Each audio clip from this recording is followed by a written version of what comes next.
6 people have been arrested in Sydney during a second day of protests calling for greater government action on climate change. The demonstrations are part of a global movement organised by environmental group Extinction Rebellion. Disruption to the city was kept to a minimum, but police are concerned about plans to target the rail network tomorrow. These protesters have a bee in their bonnet. They want the government to do more on climate change, and some are going to extremes to get their message heard. If the bees die, we die, and food production decreases may lead to global mass starvations. Dressed as bees and their keepers, the activists gathered in Hyde Park for a performance.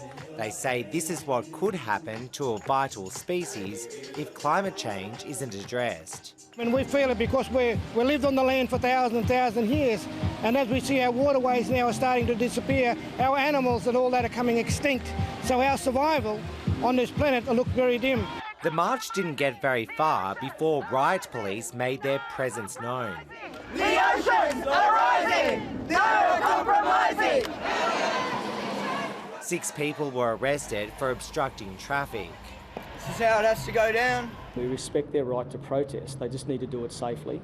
38 people were arrested yesterday, among them a former Member of Parliament. A huge cross-section of members of the community, a grandmother, lawyers, former politician, activists.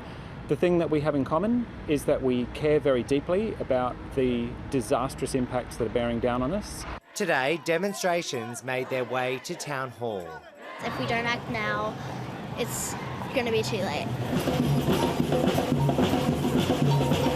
Well, these protesters have largely kept to the sidewalks and off the roads, meaning there's been minimal disruption to traffic in Sydney's CBD today. But they say these protests will continue throughout the week. Their next target is the rail network. I urge protesters to be responsible in the way they're getting their message across, because by getting all of our backs up doesn't allow us to hear the message. Think of more creative, responsible ways of getting the message across. There were other climate change demonstrations around the country. Nearly 60 people were arrested in Melbourne, and in Brisbane, a protester chained himself to the Story Bridge.